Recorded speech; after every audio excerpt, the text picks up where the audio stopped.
Halo.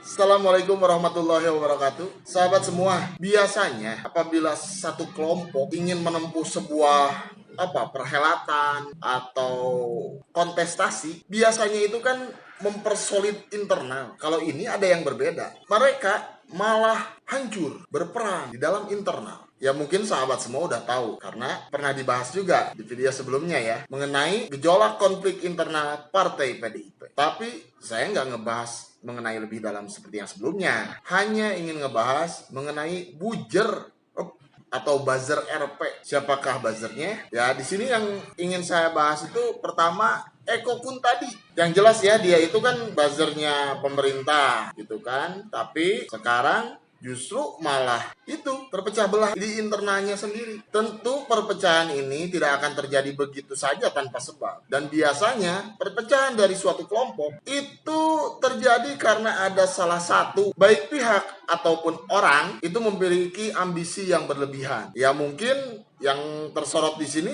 Ibu Puan Maharani yang jelas ambisinya kuat untuk menuju Pilpres 2024. Sehingga beliau ini untuk mempertahankan posisinya itu coba nih menggeser satu-satu gitu kan saingan-saingannya. Walaupun yang nggak harus digeser sama Bu Puan juga udah hilang sendiri ya. Seperti sebelumnya nama Bu Risma yang kacau gara-gara dramanya kebongkar. Nah, ini yang digeser adalah Ganjar. Tapi para buzzer RP justru malah mendukung Ganjar. Jadi bingung ya, kita nonton aja gitu. Ini nih apa yang disampaikan oleh Eko tadi salah satunya nih. Di akun Twitternya, dia menyampaikan tweetan-tweetan. Yang tweetan tersebut merupakan dukungan terhadap Pak Ganjar untuk kampanyenya menjadi calon presiden. Ya intinya Pak Eko ini banyak mendukung lah untuk Pak Ganjar gitu ya. Supporter atau yaitu buzzernya. Tapi di saat melihat kemarin nih Pak Ganjar yang tadi undang oleh Ibu Puan untuk acara kaderisasi partai, di sini Eko tadi juga ikut bicara. Tweetnya gini nih, makanya Mas Ganjar Pranowo, kalau kerja jangan terlalu serius. Kalau menanggapi keluhan rakyat jangan terlalu responsif. Jadinya kan tambah populer. Jangan ikutin zaman dengan memanfaatkan medsos buat melayani warga. Jadilah pejabat jadul. Catat itu nggak boleh. Gitu cenah. Gitu cenah ya kata Eko tadi teh. Sambil dia ngeposting juga screenshot dari Detik News berita Jawa Tengah. Ganjar tadi undang acara Puan di Semarang. PDIP .2 dia sudah kelewatan. Jadi di sini itu kelihatan Eko tadi itu ngecounter pernyataannya mulai adu-aduan. Dan ada juga postingannya juga sambil menyindir kayak gini nih. Mbak Puan lagi ngomongin Denny Siregar 7 kayaknya.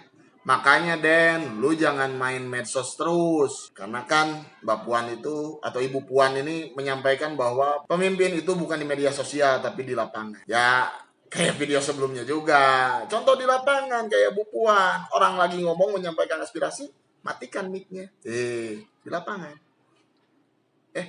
Ya terserah lah gitu ya pokoknya contoh gitu kan.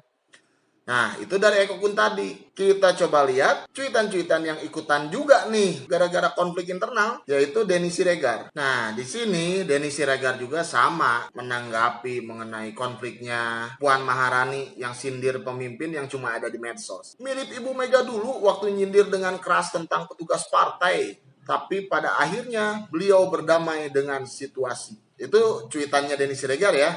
Sambil dia ngeposting link berita yang dari CNN nih mengenai Puan sindir pemimpin yang cuma ada di medsos. Entar, kok saya malah ingetnya ya Bu Mega waktu nyindir dengan keras petugas partai. Petugas partai kan yang sering digaung-gaungkan petugas partai ini, Pak Jokowi kan petugas partai. Jadi pernah disindir sama Bu Mega, walaupun akhirnya damai. Ya, cuman nyebutin mirip lah katanya gitu. Tapi nggak tahu nih konotasinya mau kemana. Mirip ke Bu Meganya dengan baik atau bagaimana? Nah lalu Densi ini juga ngeposting lagi, Mbak Puan hati-hati loh, ntar kader terbaiknya dilamar partai lain karena sangat potensial. Maaf sekedar mengingatkan. Dia sambil mencantumkan link juga, berita juga. Ada apa ini? Kok Puan tak undang Pak Ganjar di acara pengarahan kader yang dari jpnn.com? Ya kan menurut Pak Denny Siregar ini kan Pak Ganjar itu merupakan kader terbaik dari PDIP, dari partai yang besar yang katanya bersih. Nah, kalau yang satu lagi tweetannya, ini alasan yang lucu banget. Pak Ganjar dimarahin, dibilang kelewatan karena sering muncul di medsos dan jadi host di YouTube. Lah bukannya itu tanda beliau gubernur yang milenial, paham dunia digital? Pak Bambang bangun Pak, ini era teknologi, katanya sambil memposting link berita dari detik.com dengan judul Ganjar tadi undang acara Puan di Semarang, PDIP.2 dia sudah kelewatan. Ya itu postingan yang jelas mengkonter ya, membela Pak Ganjar. Iya, makin lagi. Dan Denny Siregar juga dia di Twitternya itu melakukan voting.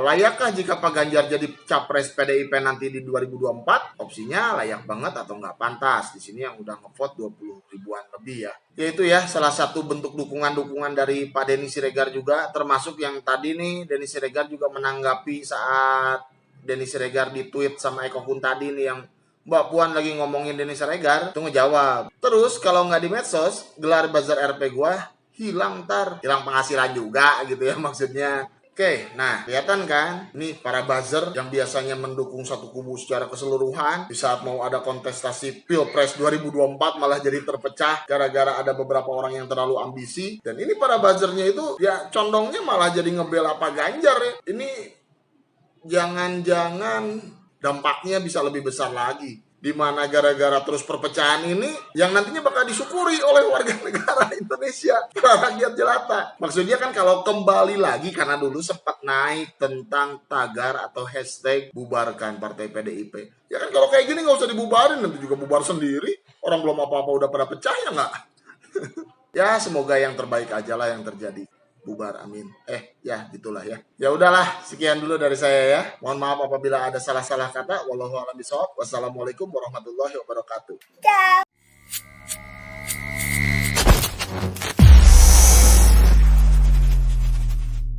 Ini gambar ini di sini ya. SZ Blended Coffee, sahabat perubahan. Ini coffee blended. Jadi kalau dibaca di belakangnya, ini original Cikalong Wetan. Profilnya medium to dark, prosesnya natural ya. Jadi ini blended Arabica Robusta. Ini kita jual untuk kita jadikan sebagai sebuah pergerakan kita dalam menegakkan keadilan. Baik, dan buat sahabat SZ juga kalau yang mau bergabung dengan saya dengan lebih intensif, itu bisa gabung sebagai membership, sebagai pelanggan ya. Jadi nanti akan ada video-video khusus, akan ada diskusi-diskusi khusus, bahkan pertemuan-pertemuan khusus saya dengan sahabat SZ yang sudah menjadi member di channel ini. Caranya gimana? Ya kalau di handphone suka ada tombol gabung atau join. Nah, klik aja itu ya, kemudian ikuti petunjuk berikutnya. Begitu ya.